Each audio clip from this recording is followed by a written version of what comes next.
Alright, hey guys, welcome to the channel. This is Cole with Cole's Mowers and Equipment Repair.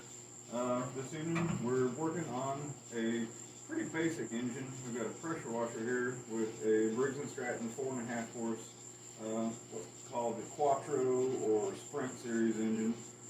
It's one of the most basic gasoline engines that Briggs and Stratton produced in the last several years. This one's kind of an older unit, but I'm going to show you how to get this thing running. This one needs a fuel system repair, so we're going to take the fuel tank and carburetor off. We're going to tear it apart. I'm going to show you how to put the carburetor diaphragm assembly together and reassemble it on the engine. And then once that's completed and we have the engine running, we'll move on to the pressure washer pump itself. So we're going to start by removing the gas tank and carburetor from the pressure washer. Okay guys, we're going to start off by removing the gas tank and carburetor from this engine. To make our life and your life a little easier, we're going to take off this top cover. The few basic tools that we're going to need on this job, we're going to need a 1/4 inch nut driver, a straight slot screwdriver, a Phillips screwdriver, a 1/2 inch socket, and a 3/8 socket. We're going to start out with the 1/4 inch and remove this sight cover.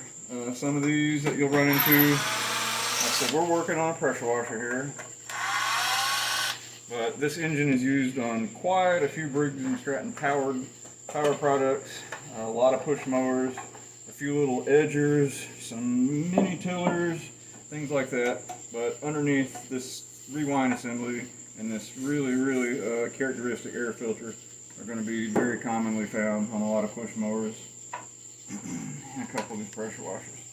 Next step, so we can see what we're doing, we're going to pull the air filter off.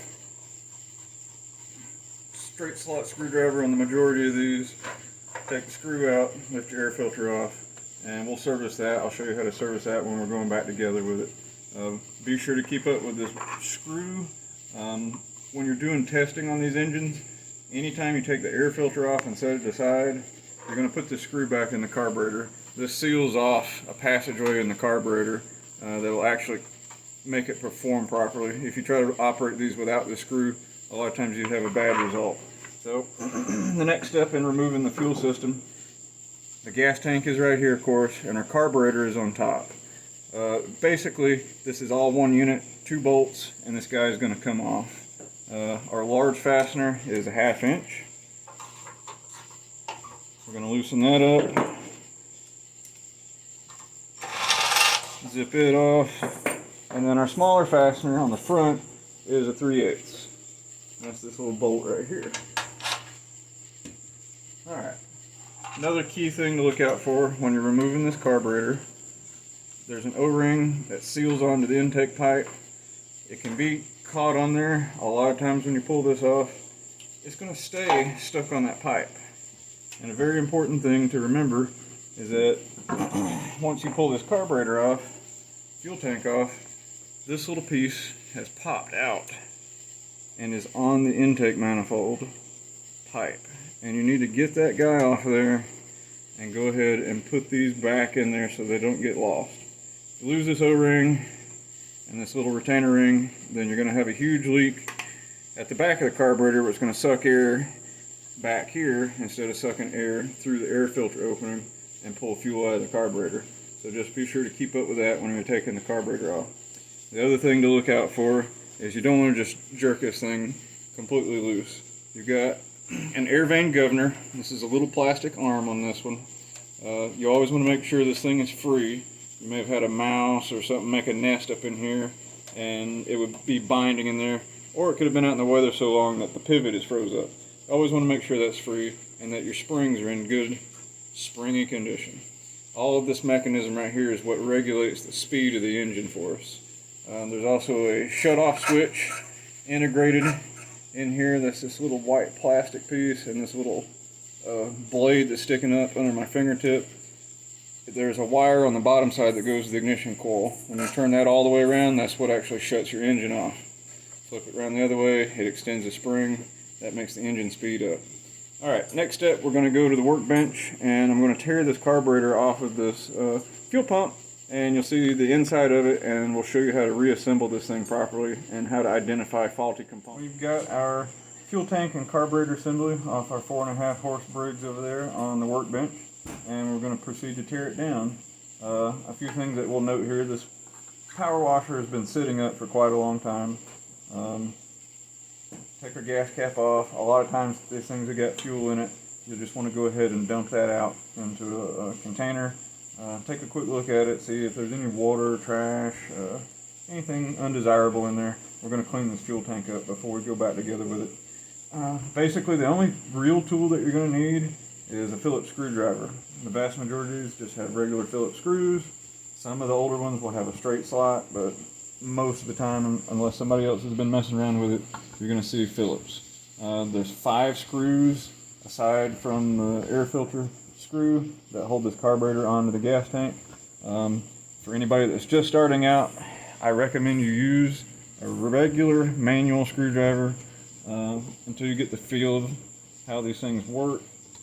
This is an cast aluminum fuel tank and a plastic carburetor, and if you use power tools without knowing the strength of your power tool, you may strip out your threads. I don't want to have carpal tunnel syndrome and be in agony tonight, so I'm going to go ahead and use my Milwaukee here, and we'll zip these screws out. If you start backing these things out and they're in a bind, get you some penetrating oil, soak this stuff. Just take care to keep up with all your screws. Whenever you're going to take the carburetor off of the fuel tank, there's a gasket in here and a spring. So take your time. This is the first time you ever open one up. Lift your carburetor off and very gently, gingerly pull the diaphragm apart. So there's actually 2 gaskets in here on the bottom side of this carburetor. There's a black cardstock fiber type gasket. That's our sealing gasket. And then this rubber membrane that's called the diaphragm. What this little diaphragm doohickey does, this is literally the fuel pump for this fuel system. And it operates off of vacuum and pressure changes. So the little diaphragm is between the carburetor and the fuel pump, and it has a couple little ears on it that cover up a hole on the fuel tank and a hole that corresponds on the carburetor. We've got a pickup tube, and then we actually have our venturi where the fuel goes through the carburetor and into the engine. This is where the fuel is metered. And the way that the system works is the engine is starting to turn over, the pressure changes inside of this carburetor. There's a little port that pulls a suction right here. This little hole creates a vacuum, and it draws the diaphragm up against this spring. When it's drawn up against the spring, it actually creates low pressure inside this little pocket right here, where our little passageway leads to this little check valve that goes against the hole in the carburetor. And as air is sucked through this little flap, that flap pulls down, air comes through there, and it vacuums fuel up this little straw, comes through this hole and dumps it in there. As the diaphragm keeps pumping, it draws that fuel in and pushes it out this other hole where this other ear is. These are a set of check valves. That little hole leads to a cavity that dumps into this little bowl where our emulsion tube goes. So basically this thing, as the engine is spinning, this little diaphragm is pumping fuel out of the fuel tank into this little bowl and is just dumping it in there. The bowl has a hole in it that leads back into the fuel tank so that your engine won't flood. It just keeps pumping fuel and replenishing this little well that the carburetor draws fuel out of. And so that's how the fuel pump mechanism and the purpose of this diaphragm actually works. Alright, so our diaphragm is pretty played out right here. This thing is stretched out. It's got these little saggy stretch marks played in it, and so that means we need a new diaphragm. The other thing that we can see going on with this carburetor is this system incorporates a primer bulb, and this one's awfully pitted up. So we've gone out and searched the World Wide Web, and our friends at Amazon have hooked us up with a little bit of a tune-up kit for the price of what we used to be able to get just a diaphragm and a primer bulb for. We've now got the entire carburetor assembly. This is a new style unit, has a strainer in the emulsion tube, a little bit different than the original Briggs. Comes with a new primer bulb, new breather hose, new air filter gasket, all new. And this thing should work pretty flawlessly out of the bag. What else we're going to do? We've got our new gasket diaphragm, some new mounting screws, an air filter. Okay, we're ready to start cleaning up this fuel tank so that we can get ready to install our carburetor. As everybody can see in here, this fuel tank has had a little moisture going on down inside of it.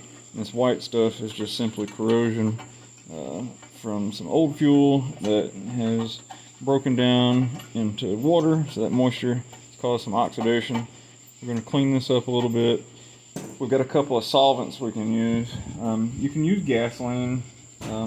Pour your little fresh gas in the tank, swish it around, pour it into a container that you can dispose of it with, and then you can also just buy a carburetor cleaner, brake cleaner, stuff like that at your local parts houses.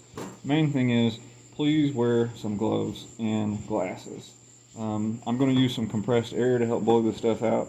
You get this stuff in your eyes, on your face, it's going to burn. You may do damage to your eyes. The other nice thing is I've spent more than 20 years working on this stuff with bare hands.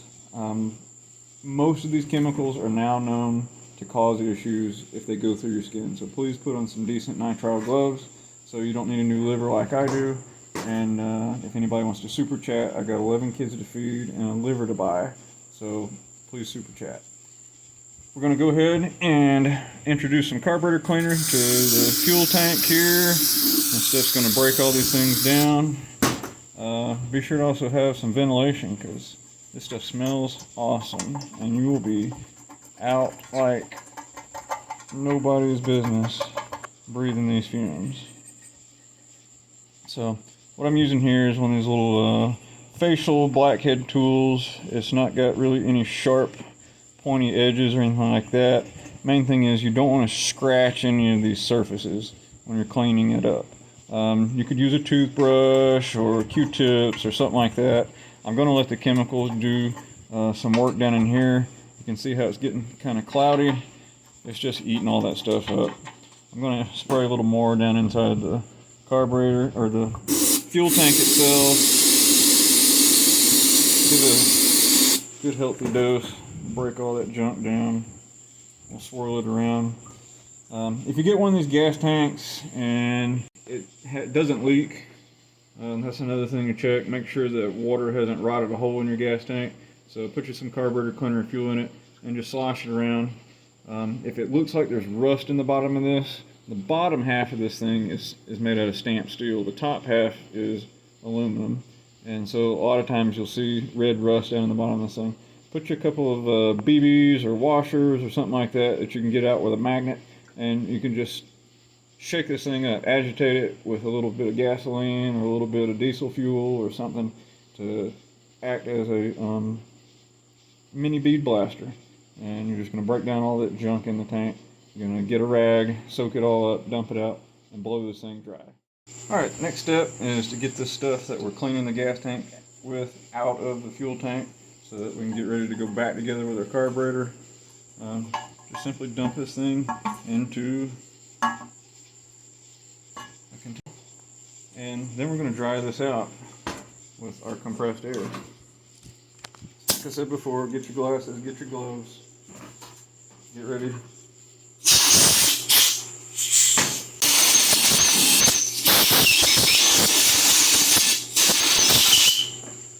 Okay, we got a little bit of the corrosion left in there.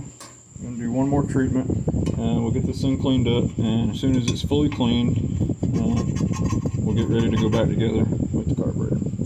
Alright, we're now ready to reassemble our carburetor back to our fuel tank on this Pulsa Quattro engine. First thing we're going to do, we got our gas tank cleaned up. We want to make sure we get all of our carburetor cleaner solvent and everything off of this. A lot of times the carburetor cleaner won't react very well with the rubber, and we want to preserve the rubber on this diaphragm. So we've got this guy already dried out. The first step is we're going to put our diaphragm down. The diaphragm goes against the smooth metal surface. So if you've got any deep gouges, cracks, or anything like that, just get you another gas tank. You need to have a pretty good sealing surface on this for this fuel pump to work.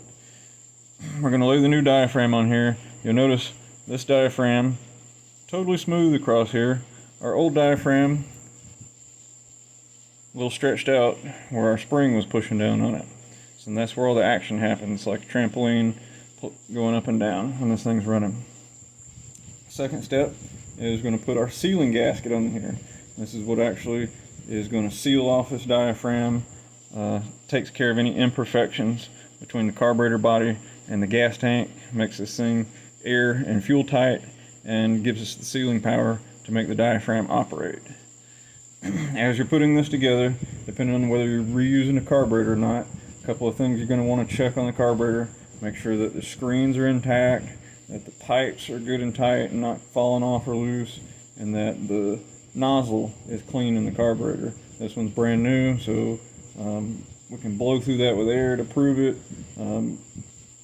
The other main thing is make sure your diaphragm spring is intact. It goes on the carburetor on this little nose that's inside the cavity right here.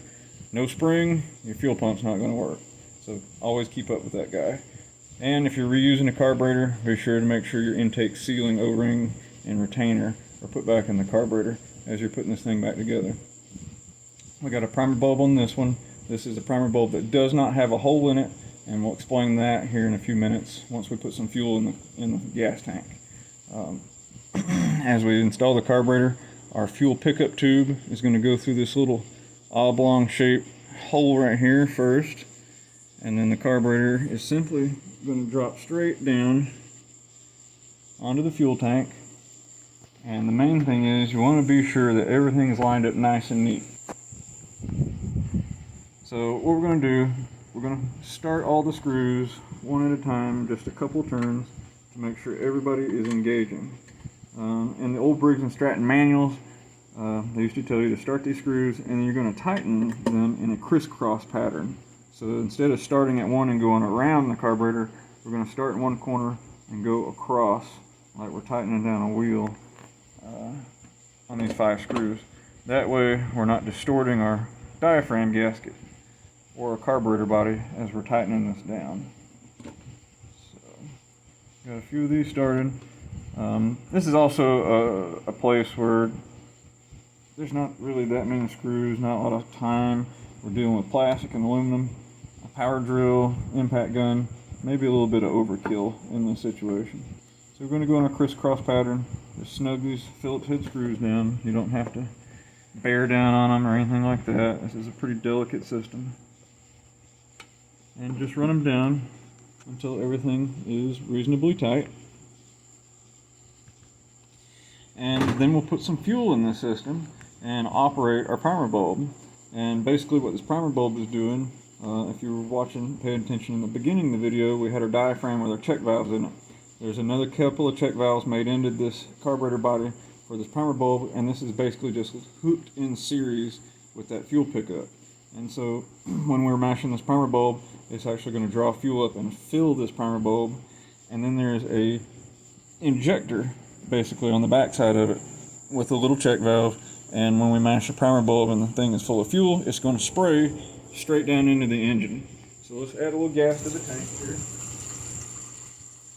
Put a little fuel in the tank, and we're going to make sure our pickup tube works by activating our primer bulb. A little gurgling. And once you get the bulb full, you're going to have fuel spraying into the engine. Now it's really important, this one does have a label to remind you, only mash this bulb 3 times.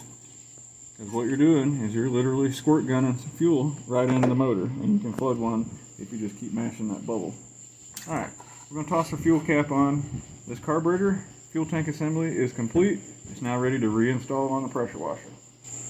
Alright, in this stage, we're getting ready to reinstall our carburetor and fuel tank assembly on this Quattro Sprint Series Briggs and Stratton engine. And we're going to do a little cleanup right here. We've got our intake manifold pipe, we've got our governor vane assembly and all the linkage, throttle linkage, and we've got a breather tube right here. This actually goes to the breather in the crankcase. There's a spacer that is attached. Some of these, they're retained, some of these are not. This spacer is very critical. You need to make sure this guy's in here. The long, large bolt with the 1/2-inch head that goes through the fuel tank. People lose these things and they go to tighten this thing up and they break the ear off the top of the gas tank. Be sure to keep up with your spacer in case it's not retained by a piece of sheet metal. A lot of the older ones, it's just free flow. Cobwebs. I'm going to put my thumb over the hole of this intake so we don't blow anything up.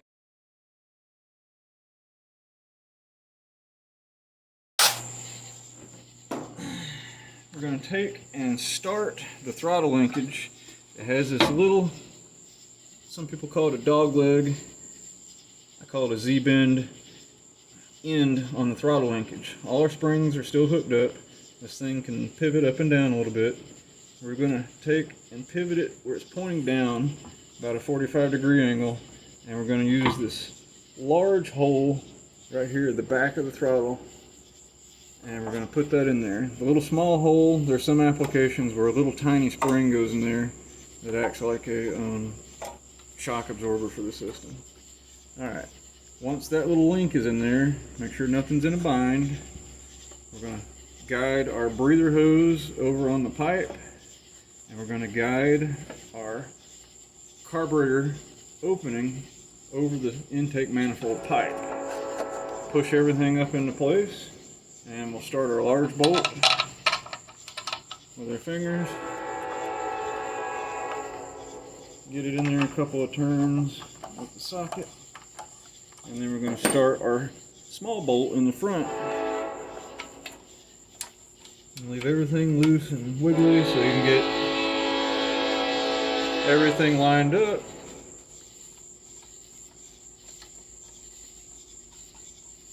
And we'll tighten down the small bolt. Tighten up the big bolt. Remember guys, we don't need to be Hercules. We can just put a little torque on that so they don't vibrate out. And we'll activate our plunger primer. That thing's still squirting. Let's put our air cleaner bolt back in.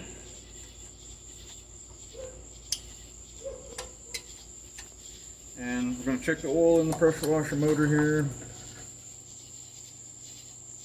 Oil level looks good. Oil's okay. And we're going to attempt to start this thing. Just as fast.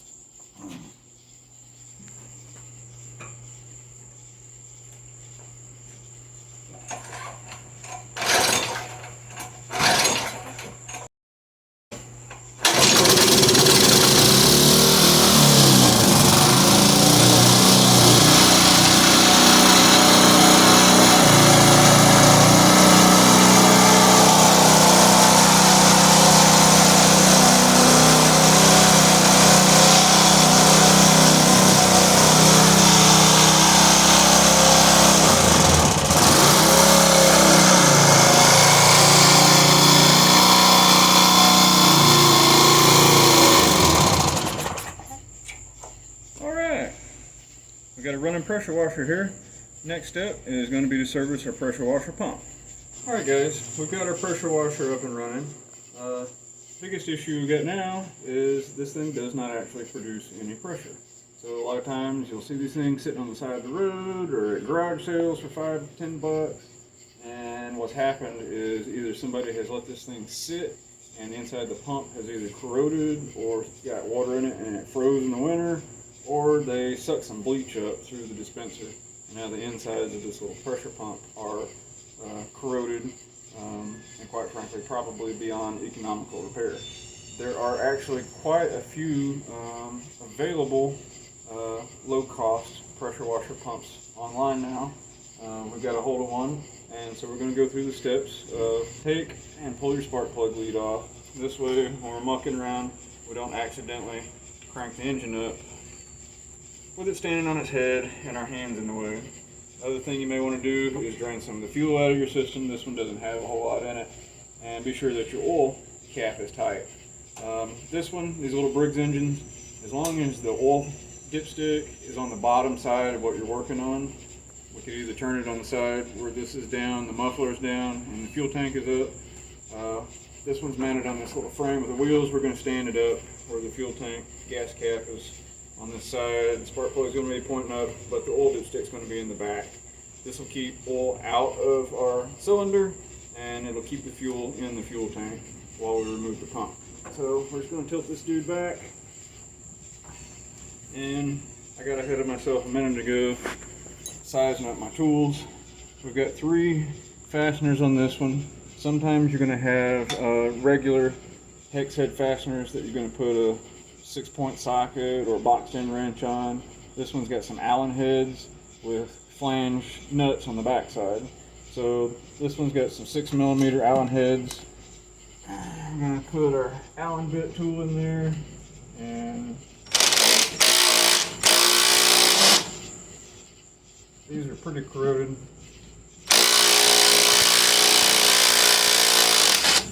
So we're using the impact to break these things loose.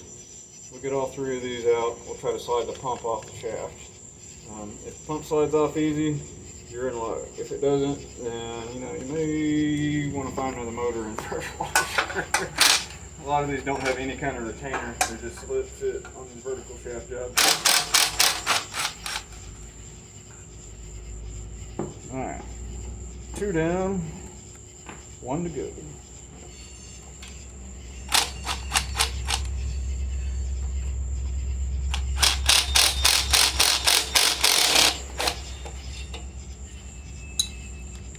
Okay, we got those 3 bolts loose. We're going to tilt this thing back forward a little bit, see if gravity will help us out. And yeah, the pump just drops straight off. Our motor is going to be loose in the frame. This engine has got a, it's like probably a 7/8 crank. This is basically a push mower engine. We've got a keyway right here. This one's set in there pretty solid. As you can see, this thing had a little bit of grease from the factory. A little oil from the pump has escaped over the top. No corrosion holding that on. So the next step, toss this thing in your scrap pile. Okay guys, we got our old pump off. This is our new pump that we got from our friendly friends over at Amazon. I think this thing was less than $50 with free Prime shipping, of course. And we're getting ready to mount it up on our pressure washer frame. Few noticeable differences here. This old pump off this Briggs and Stratton pressure washer has a full rim around it with a bunch of different mounting holes for basically a multitude of different engine applications and frame applications. This new pump is basically designed to go with a Briggs and Stratton engine. We've got a basic footprint that those 3 engine mounting holes are going to incorporate with. Thickness. So this guy's pretty thick. This old one is kind of thin. Our friends at wherever this pump came from gave us some bolts that barely reach through there.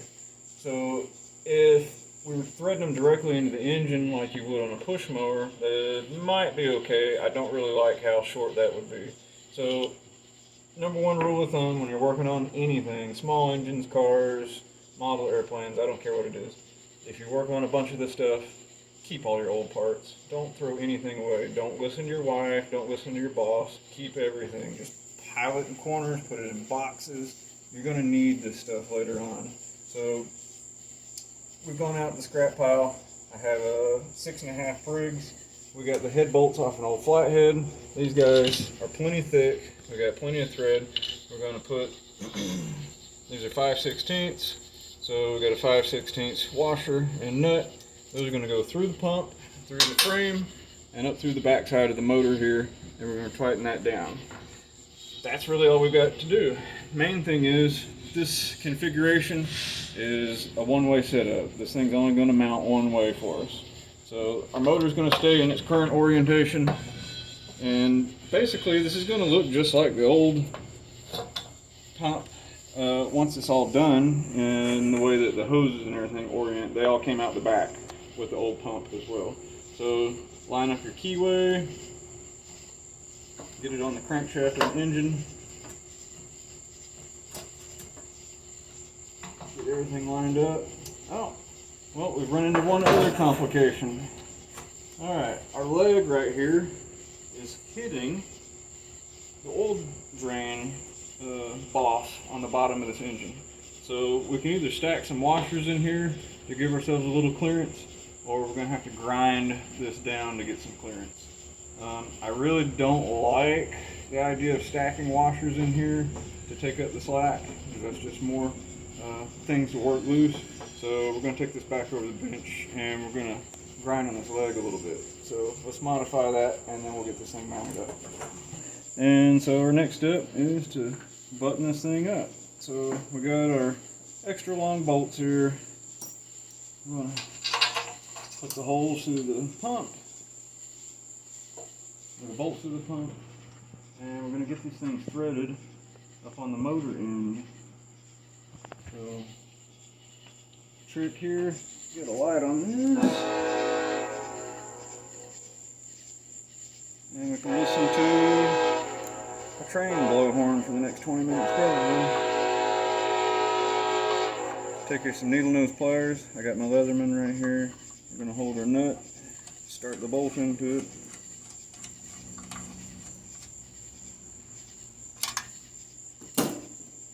And we can take our impact once that's started.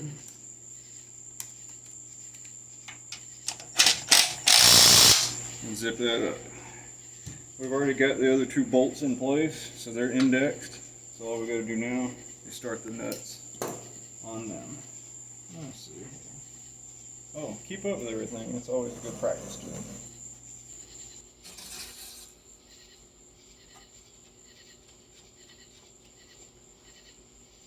Get this bolt started. Get a wrench on it, and we'll zap it with the impact gun.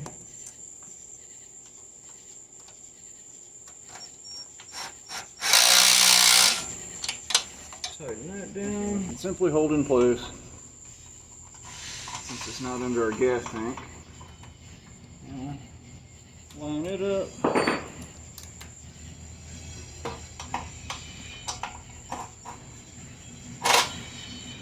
And tighten it down. And that's it. Our pump is now mounted to the motor. And the next step is going to be to install our high pressure hose and then hook it up to the garden hose and try it out. Alright, and to finish up installing our power washer pump on this little Briggs pressure washer, our next step is going to be, we've got our soap suction unit that goes on this little boss that leads to the high pressure line. So when you use the low pressure option, this little thing will siphon soap out of a dispenser. And so we'll hook that little hose up, we'll pull it around here and we'll hang it on our cart frame. And then we've got our new pressure washer hose. The old hose is just completely deteriorated. When you start looking for these online and for these pumps, these are what are known as 14mm thread pressure washer fittings. So that's talking about the high pressure fitting right here, 14mm thread. So there's 14 and 15. These low end units, 2000, 2600 psi, are all pretty much 14mm for these little Briggs and Stratton dudes. So make sure that you've got good O-rings on your pump hose here if you're reusing it. If they're torn, just go to your local hardware store or auto parts store, take the hose, and you can get a couple little O-rings to go in there. If they're not in there, you're going to have water spraying everywhere. Get that guy threaded on there nice and straight, tightened up, and then you'll do the same thing on the other end with your wand, and then you're ready to hook up your garden hose and go to town. A couple other little features on this pump that we'll make note of before we set this thing back up right. This is our unloader valve. It has a little rubber cover over it. This is where we would be able to fine tune and adjust the pressure of the pump. This is the thing that makes it so that the engine will keep running once the pressure builds up to a high enough spot. It's called the unloader valve because it unloads pressure out of the pump for the engine to maintain its running cycle. Another little thing that we have on this pump is this little fitting with a little 90 on it. This is the thermal relief valve.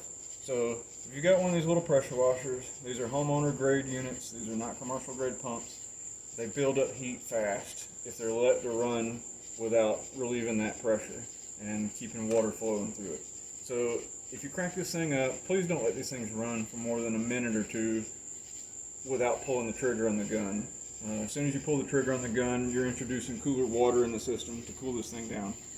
This thermal relief valve is basically the last measure of protection that this thing has when you're operating it. So, you know, if you get a phone call or something, or somebody asks you to walk away, shut this thing down. Otherwise, you'll come back 20 minutes later, this thing's streaming water out of it because it's gotten so hot in here that this thermal relief valve is opened up. Almost every time that somebody's brought one into me with low pressure and they told me that this thing was dumping, the pump's cooked. So just keep that in mind. This is here to save your bacon, but it only does so much. Make sure you got your cover back on your unloader valve and that everything's nice and tight there, and then you can hook up your garden hose, set your pressure washer up, and you're good to go. That's it for today.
below, and I'll do my best to answer them.